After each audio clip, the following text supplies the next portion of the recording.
ଆପଣଙ୍କୁ ସ୍ୱାଗତ। ଆଜି ଆମେ ପଢ଼ିବା ହଲିପତ୍ର ମାନସଙ୍କ ମାଳ ଭାଗ 2 ପ୍ରଶ୍ନମାଳା 1 ଖ 7 ରୁ 12 ନମ୍ବର ପର୍ଯ୍ୟନ୍ତ। ଦେଖିବା 7 ନମ୍ବର କ୍ୱେଶ୍ଚିନ୍ଟା କ'ଣ ଥିଲା? ତୁମ ଆଈଙ୍କ ବାକ୍ସରେ 9 ଖଣ୍ଡ 10 ଟଙ୍କିଆ ନୋଟ୍ ଓ 6 ଖଣ୍ଡ 1 ଟଙ୍କିଆ ନୋଟ୍ ଅଛି। ତୁମ ଆଈଙ୍କ ବାକ୍ସରେ କେତେ ଟଙ୍କା ଅଛି? ଚାଲନ୍ତୁ ଆକୁ ଧାରା ସହିତ ଆମେ କରିବା।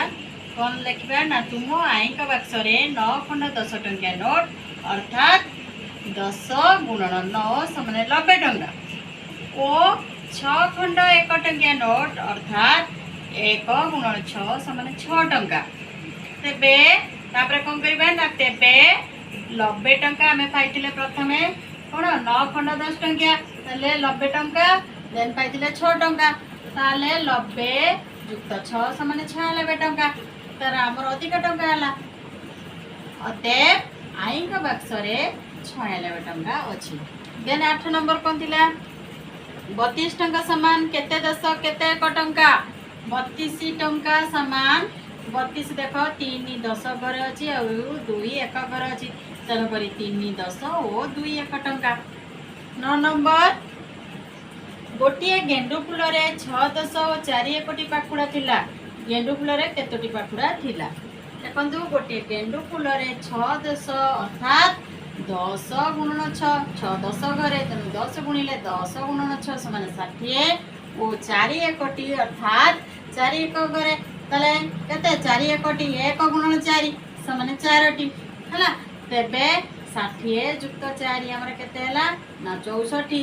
ଅତଏବ ଗେଣ୍ଡୁ ଫୁଲରେ ମାଳରେ କେତୋଟି ଥିଲା 64ଟି ପାଖୁଡ଼ା ଥିଲା। ଗେଣ୍ଡୁ ଫୁଲରେ କେତୋଟି ପାଖୁଡ଼ା ଥିଲା ନା 64ଟି ପାଖୁଡ଼ା ଥିଲା। ଦେନ୍ ଥିଲା 10 ନମ୍ବର ଗୋଟିଏ ଟୋକେଇରେ କିଛି ଆମ୍ବ ଥିଲା। ତୁମେ 10ଟି ଲେଖାଏଁ 5 ଜଣଙ୍କୁ ଦେଲ। ଟୋକେଇରେ ଆଉ 3ଟି ଆମ୍ବ ରହିଲା। ଟୋକେଇରେ ପ୍ରଥମେ କେତୋଟି ଆମ୍ବ ଥିଲା? ଦେଖିବା ପ୍ରଥମେ କେତୋଟି ଆମ୍ବ ଥିଲା ଧାରାର ସହିତ କେମିତି କରିବା ନା ଗୋଟିଏ ଟୋକେଇରେ କିଛି ଆମ୍ବ ଥିଲା। ତୁମେ 10ଟି ଲେଖାଏଁ ଆମ୍ବ 5 ଜଣଙ୍କୁ ଦେଲ ଅର୍ଥାତ୍ 10ଟି କରିକି 5 ଜଣଙ୍କୁ ଦେଲ ଅର୍ଥାତ୍ ଆମେ କ'ଣ କରିବା ନା 10 ଗୁଣନ 5 ସମାନେ 50ଟି ଆମ୍ବ କ'ଣ ଦେଲ ଓ ପରେ ଦେଲା ପରେ କ'ଣ ହେଲା ନା ଟୋକେଇରେ ଆଉ 3ଟି ଆମ୍ବ ରହିଲା। ତେବେ କ'ଣ ହେଲା 3ଟି ଅଧିକା ଥିଲା ତେଣୁକରି ଆମେ ଅଧିକାଟା ବାହାର କରିବା। କେତେ ଥିଲା ନା 50 ଯୁକ୍ତ 3 ଯେଉଁ ଅଧିକାଟା ତେବେ କ'ଣ ହେଲା 50 ଯୁକ୍ତ 3 ସମାନ 53। ତାହେଲେ ଟୋକେଇରେ 53ଟି ଆମ୍ବ ଥିଲା। ଦେଖିବା 11 ନମ୍ବର ଗୋଟିଏ 2 ଅଙ୍କ ବିଶିଷ୍ଟ ସଂଖ୍ୟାର ଏକକ ସ୍ଥାନର ଅଙ୍କଟି 3 ଦଶକ ସ୍ଥାନର ଅଙ୍କଟି 5 ଓ ସଂଖ୍ୟାଟି କେତେ? ଦେଇଛି ଗୋଟିଏ 2 ଅଙ୍କ ବିଶିଷ୍ଟ ସଂଖ୍ୟାର ଏକକ ସ୍ଥାନର ଅଙ୍କଟି 3 ଦଶକ ସ୍ଥାନର ଅଙ୍କଟି 5 ତାହେଲେ ସଂଖ୍ୟାଟି କେତେ ହେବ? ଆମେ ଦେଖ ଏଇଭଳିଆ ଘର କଲେ ଏକକ ଦଶକ ତାହେଲେ ଏକକ ସ୍ଥାନର ଅଙ୍କଟି କ'ଣ 3 ତାହେଲେ ଏକ ଘରେ 3 ରଖିଲେ ଦଶକ ସ୍ଥାନର ଅଙ୍କଟି 5 ତାହେଲେ ଆମେ 5 ଲେଖିଲେ ତାହେଲେ ସଂଖ୍ୟାଟି କେତେ ହେବ ନା ଅତଏବ ସଂଖ୍ୟାଟି 53। 12 ନମ୍ବର କ'ଣ ଦେଇଛି ନା ଗୋଟିଏ 3 ଅଙ୍କ ବିଶିଷ୍ଟ ସଂଖ୍ୟାର ଏକକ ସ୍ଥାନୀୟ ଅଙ୍କଟି 4 ଦଶକ ସ୍ଥାନୀୟ ଅଙ୍କଟି 6 ଓ ଶତକ ସ୍ଥାନୀୟ ଅଙ୍କଟି 1 ହେଲେ ସଂଖ୍ୟାଟି କେତେ?